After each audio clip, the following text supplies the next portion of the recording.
ولما صدفت واتقابلنا كان في حد تالت بينا، قريب منها عينه في عينها وحضنها في ايده ما بتسيبهاش.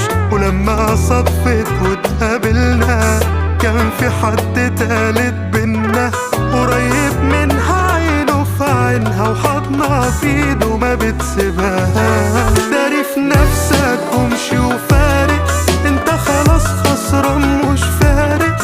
لقيت بعدك حد مناسب، حد يصونها ما يجرحهاش.